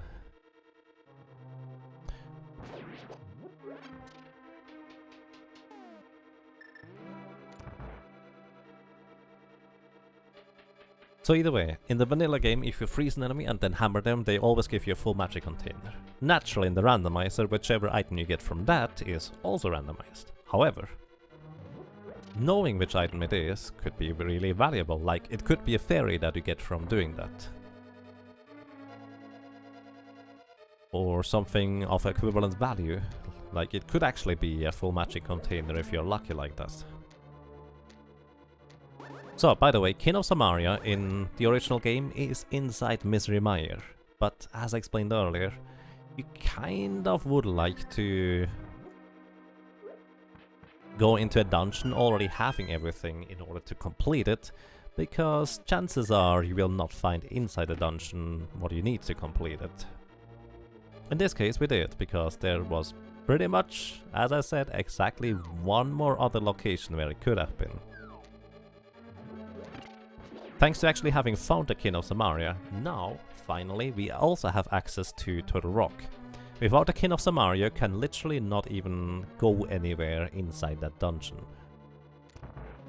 So our next objective is just going inside Turtle Rock, and there is 5 unique items inside Turtle Rock, plus 1 additional unique item that you can access only from Turtle Rock's inside.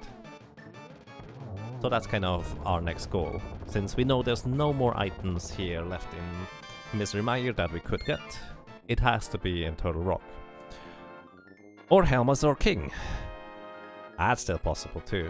But at the same time, up until now, I kind of kept in mind that the library contained a shovel. The library, you need the boots in order to bonk the shovel off the shelves in order to get the item, whatever is there. And the shovel is basically a wild card. Anything can be hidden in the dig spot. But because you need the boots, in order to get that item, and we only require the boots at this point, I don't need to worry about that shovel in the library anymore at all.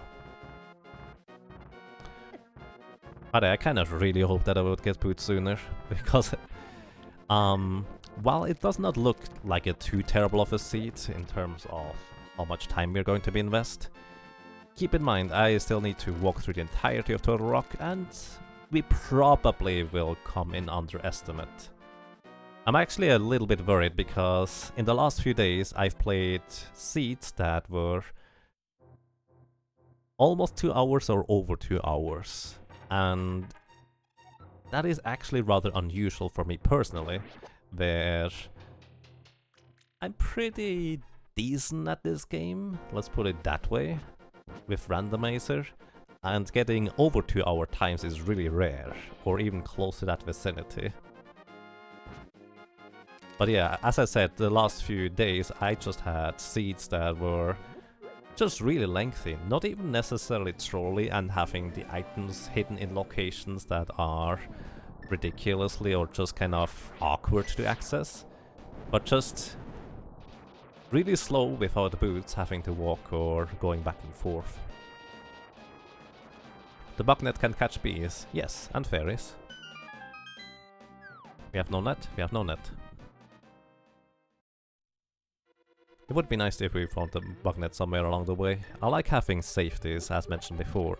Safeties include powder, which lets me turn anti-fairies into fairies, which can really serve as an emergency heal. Or it can also serve as a way to actually kill those dead rocks, because those dead rocks you can only really kill after using powder, or alternatively quake on them. You know, the little guys that just kind of run away on top of the mountain? Those guys? Yeah, they are annoying.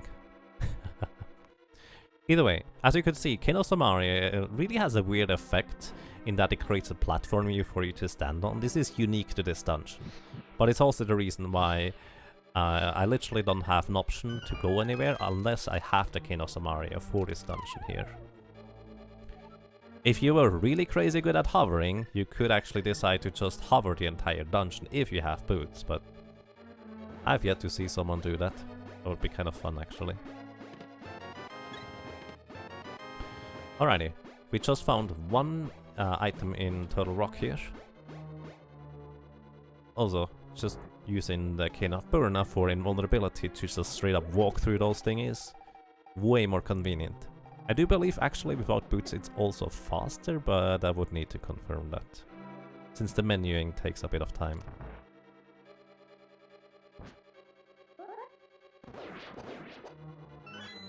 Yeah, I see.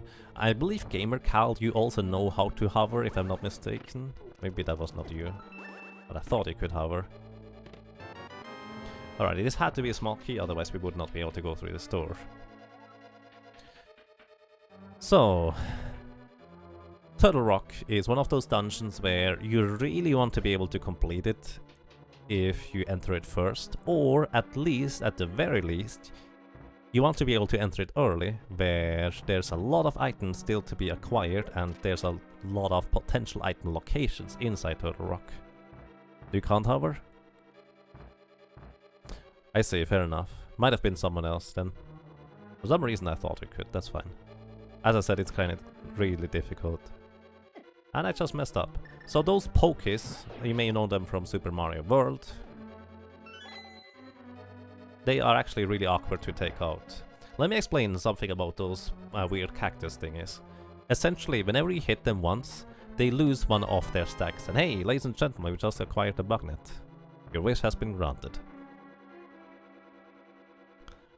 Essentially, whenever you hit those pokies once, they lose a piece of their thing until you hit them enough, until only their head remains. That is, unless you deal enough damage with 2 swings to just kill them, and with Tempered Sword, just a spin attack, or, well, 2 spin attacks in a sense, are enough to just kill the pokies outright. If I had only Master Swords, this would be a lot more complicated, and I would want to use the Fire Rod because it just burns them whole, rather than having to do the awkward thing of slashing each of the pieces away until I finally can kill the head.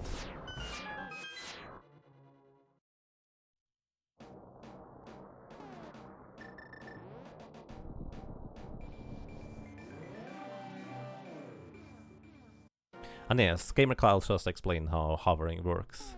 It's a really ridiculous process. Like, a lot of people in the I Wanna Be The Guy community, they can hold and release a button or just press a button for 1 frame at a time. But you kind of have to do the inverse for hovering. You have to release the button for 1 frame at a time in order to be able to, well, get anywhere. Basically, poke your butts, something like that. Okay, we have just a map here, and there's still 3 unique items left inside Turtle Rock. And I still don't have boots. Just watch, it's going to be that the boots are at Helmasaur King. And I will have to walk all the way back there in order to actually acquire them.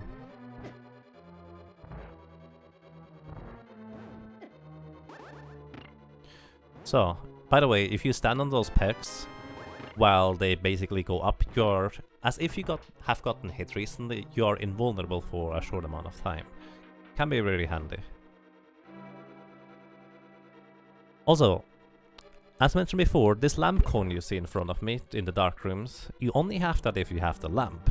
If you were missing the lamp, it would be literally pitch black and you would see those fire bars just spinning in the dark.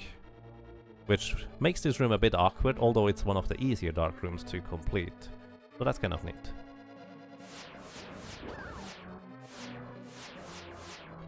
Alrighty, now we are on the laser bridge. The laser bridge, by logic, requires either an invulnerability item, like the Kin of Burna, or the cape and a magic extension, or having to have, like in the vanilla game, a shield that blocks lasers. I don't have the shield that blocks laser yet, unfortunately. But ladies and gentlemen, there's exactly 1 more item location left. That is the boss himself, where the boots could be. And if it's not there, well, it will pretty much be at Helmasaur King. The one place I really didn't want to go. And I kind of really hope to find boots along the way earlier than this. Oh, that's not true. There's actually 2 more item locations that just opened up too. I kind of forgot about this. The 2 other item locations that just opened up, by the way, you need to, let me explain real quick. You need to freeze the left head with the ice rod. That's why you need the ice rod, there's no way around it. You need to freeze the left head in order to be able to damage it, and you need to burn the right head in order to be able to damage it with the fire rod. So you need both ice and fire rod in order to beat this boss here.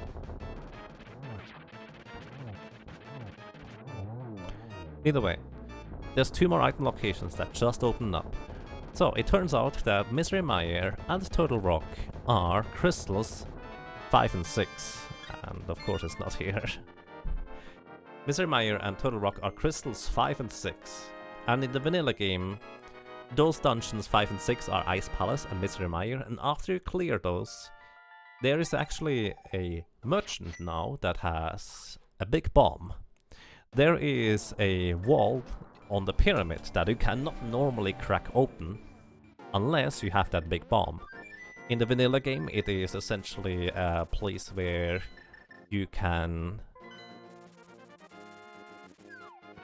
get to a fairy, and that fairy allows you to upgrade your arrows to silver arrows, and it allows you to upgrade your tempered sword to a gold sword, which is both are really strong items.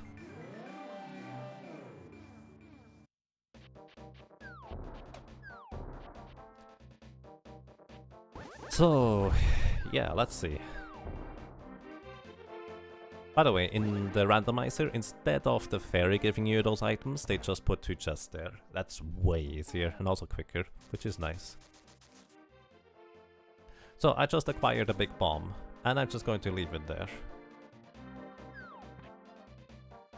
So, you can actually not normally jump down ledges with the big bomb, and for some weird reason, when you do a screen transition just as the big bomb explodes with the timer at the top right, you actually regain your big bomb? I actually have no clue why that is, but that's just how it is. So, alrighty. Here we go. This is the wall that can only be opened through the big bomb. And we get boots, finally, and powder. That's convenient. Come back with bottles. Oh, I need an empty bottle in order to do this. Let me actually empty a bottle, just to show you the marvelous fairy. Come on.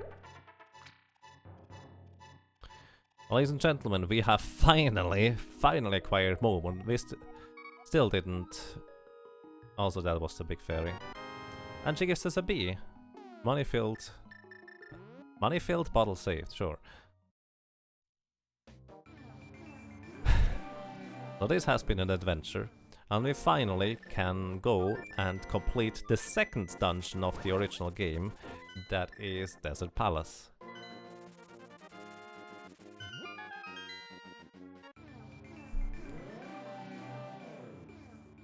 And the quickest way to get into Desert Palace is by, going through the Dark World here, mirroring to the Desert Palace ledge, and just kind of enter it from the backside.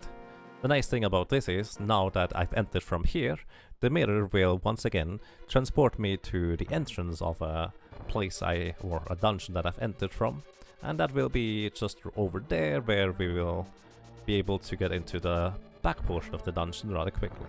Here's the big key. That's the thing. This is the reason why I need the boots.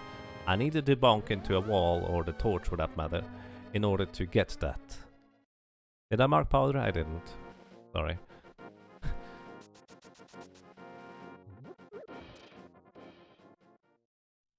So, Desert Palace is a little bit strange in that it's kind of split into two portions where you have to travel across the overworld a little bit. It's a bit like Skullwoods in that sense. But here we have pretty much all tools in order to dispose of this final dungeon quickly, then go into Ganon's Tower. And ladies and gentlemen, Ganon's Tower incoming indeed. Let me introduce you to a little game of guessing that we like to do in the Randomizer community. And that is, after we get the final crystal, I'm going to go finally into Ganon's Tower, the final location. Which means there is 22 possible locations where the big key to ascend Ganon's Tower can be at. So, if you would like, you can guess a number between 1 and 22 for where the big key is going to be in the end. And by the way, Landmola strike to a single silver arrow. Silvers are pretty strong, to say the least. So, ladies and gentlemen, feel free to guess. Normally the number 22 is the last location you check, and the last location traditionally is the tile room, because as you may have seen a few times now, the tiles lift up, and eventually, after you clear all the tiles, after like, I don't know, 40 or 50 seconds, you will finally get the key location. You're seeing a lot of numbers. I think that is normal at this stage, don't worry. So yeah, I'm not sure whether someone is going to be able to keep track of who guessed it right, but ladies and gentlemen, I'm going to be guessing number 13. If I get a small key on the right side, I'm always going to go through the right side, and that also means that I'm going to be ending up in the fire snake room, if my 13 is correct. So let's see what which one it's going to be. Also worth noting, certain items could actually also be locked into Ganon's Tower. Like, it's possible for you to not find a single sword until you enter Ganon's Tower. It's really unusual and unlikely, but it can happen. Also, Walker Shane because I've felt a hookshot clip through a block. Which, by the way, I didn't even mention earlier. If you push a block, it is, while it's moving, not actually a solid object, and you can shoot a fire rod shot or also a hookshot shot through it. So that's kind of convenient too. Are we validating this run? We may or may not be validating this run, we'll see. Bonk. By the way, as you could see, boots are really nice for you moving fast. But they also require a little bit of finesse and technique for you to not bonk everywhere, which I'm not that great at.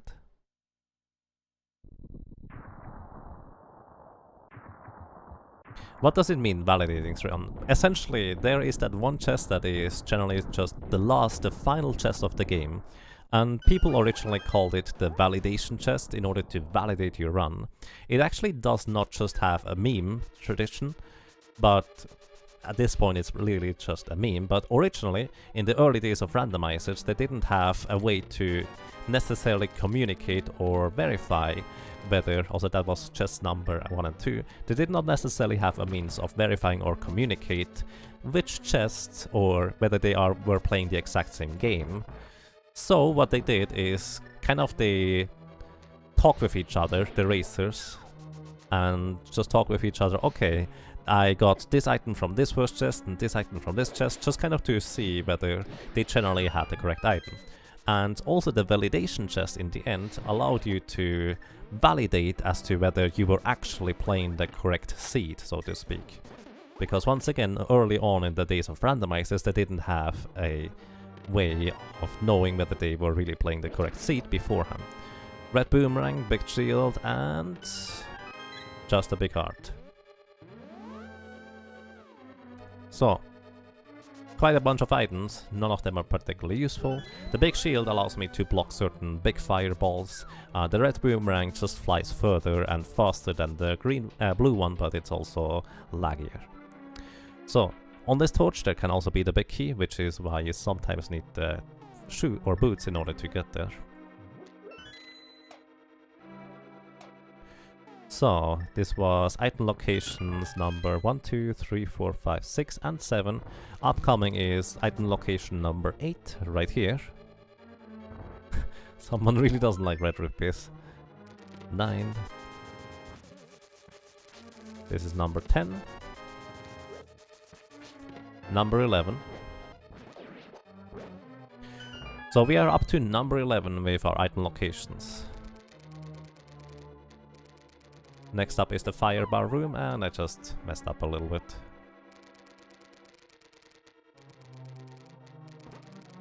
Ah no, skeleton is in the way.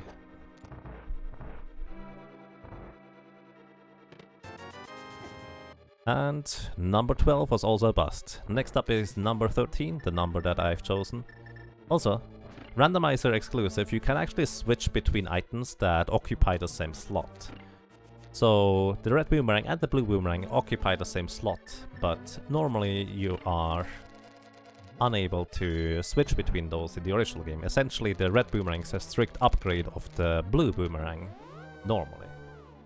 But in the randomizer they let us choose, which is really nice. Kind of a little quality of life hack, so to speak. Number 13 was a bust, just a map. Or a burrito. People like to call this one a burrito too. Because why not? Upcoming we have the randomizer room, so called because there's really no reason ever to visit this room unless you're playing randomizer. So, chest number 14. Chest number 15. And we have a gold sword, that's nice. 16. And... wait, 16? 17, 18. I think that was 18. Either way, we have a gold sword now, or a butter sword. I will stick with butter, so to speak. It's the strongest sword in the game. When I was doing spin attacks with the tempered sword, I was essentially doing the equivalent damage to a gold sword. However, if I do spin attacks with the gold sword, it's not actually going to get any stronger. Slashes for the gold sword are exactly as strong as, well, spins. Oh, right, here is number 18. 18 is just a smoky, and bye-bye Bob. That weird anti-fairy that looks really strange is called Bob. I don't know why it's Bob. So, upcoming we have chest number 19, 20 and 21 in this room here. And if it's not here, it is the final chest that you just generally really don't check beforehand unless you just making a little stupid gamble. And 21. I'm sorry, ladies and gentlemen, we are not going to be seeing Tile Room today. It was number 21. Whoever guessed 21 is the winner. So, with the big key, we can now ascend Ganon's tower. At this point, the randomizer portion is mostly over, and it's just a matter of execution. Most of the time. Sometimes you are actually still lacking a sword. You actually need at least the Master Sword in order to be able to defeat Ganon. And sometimes it's possible that you enter Ganon's tower with no sword or just one sword at all. Actually, I don't think no sword is possible.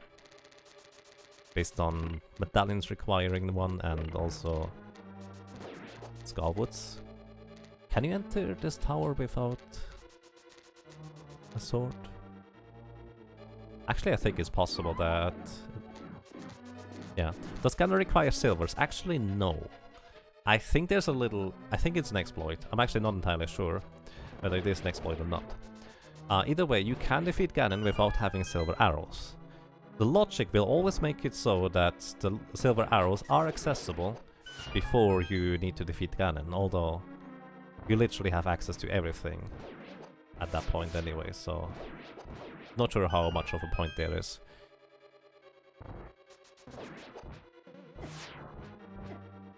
Please. There we go.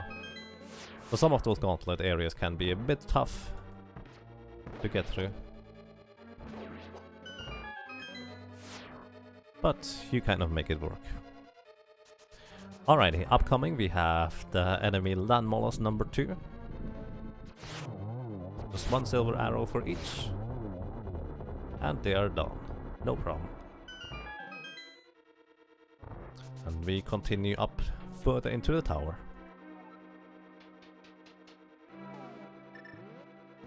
The nice thing about those Wizrobe enemies is that they have exactly 1 HP. The Cane of Samari actually does not do much damage, even if with the exploding block it's just 1 damage. But 1 damage is enough for an enemy that only has 1 HP.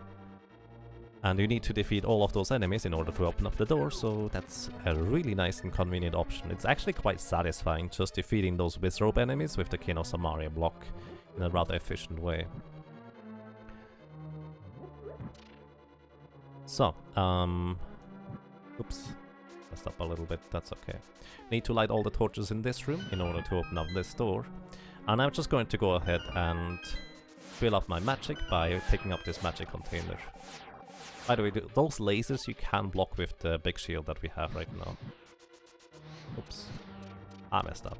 That's okay though. That's not okay actually. No! I almost salvaged that. Let's try this again.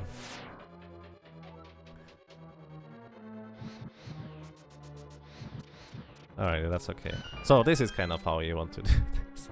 There's 2 more chests here if you want to open them. There's not much of a point of me opening them, aside from just being curious what is in them. Also, I probably should kind of hurry up a little bit.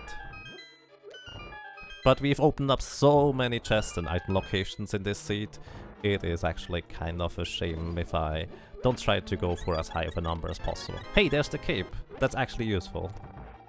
Well, that's actually probably useful.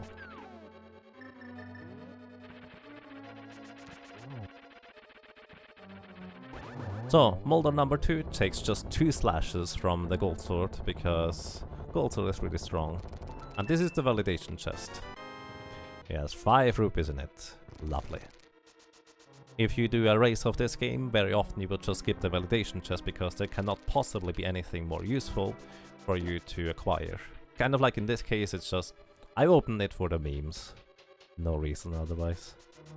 Basically fan service. Alrighty, now we get to Fangame number 2. Fangame number 2, his images over there always spit out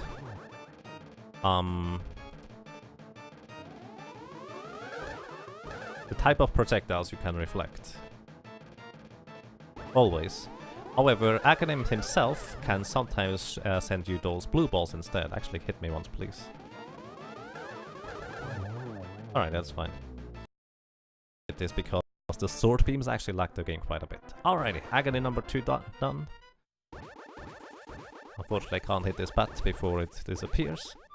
And suddenly, even though you could not float for the entirety of the light, you can actually get the little duck to be your companion in the dark world. I don't know how he suddenly got here, but that's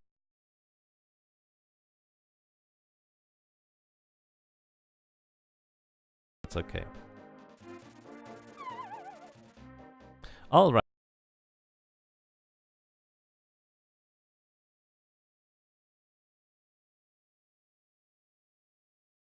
For the first phase, in order to push him into the second phase, where he spins with his little rod there. Then 6 more times in order to push him into the next phase. If I had Tempered Sword, it would be 12 hits each.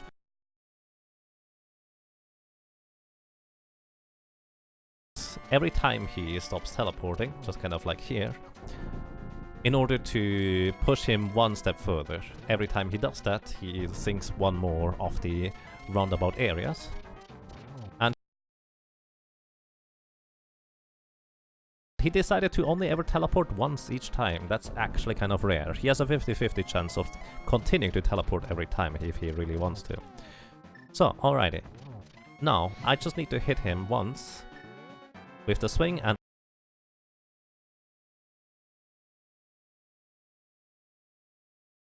as soon as I enter the door, and our randomizer adventure has completed in just under 2 hours, which I guess is perfect.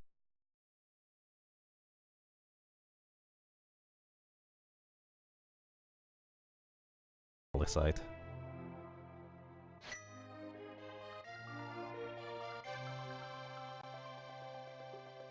Alrighty. I'm not entirely sure what is next in the Fangame Marathon, but I hope you enjoyed the run. I think the portion of where anything that is not necessarily a fan game is complete, and well, I hope you enjoyed the rest of the marathon. Ladies and gentlemen, thank you for letting me be part of this, and Zelda Randomizer, it's really a lot of fun if you want to pick it up. Thank you very much.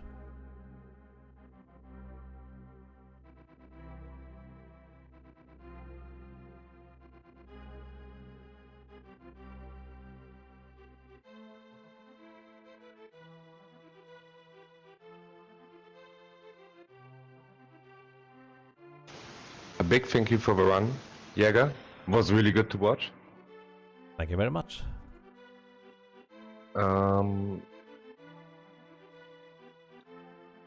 I'm gonna make sure that we have a clean transition now, but it's kinda stuttering a bit. But I wish you a good night, and thanks again for randomizing Zelda: A Link to the Past. Thank you very much, and have fun with the rest of the marathon. Thank you for restreaming. Okay. So guys, we're going to do a bit of a technical pause, and next up is going to be I Wanna Warp the Worlds with Problem Store.